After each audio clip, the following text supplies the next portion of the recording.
તમાકુ રોપ્યા પછી તમાકુની અંદર આ પહેલું પાણી આપ્યું,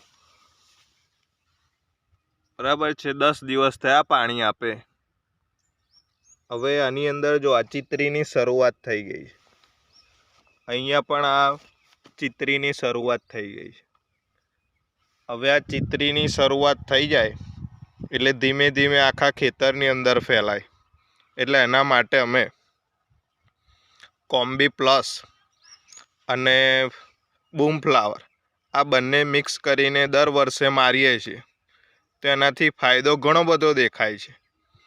હવે આના સિવાય પણ જો તમે દવાનો ઉપયોગ કર્યો હોય અને તમે સજેસ્ટ કરવા માગતા હોય કે આ દવા વાપરો તો આનાથી પણ સારું રિઝલ્ટ મળશે, તેવા ખેડૂત મિત્રો જો તમારા ધ્યાનમાં કોઈ દવા હોય તો કોમેન્ટ બોક્સની અંદર જરૂર લખજો.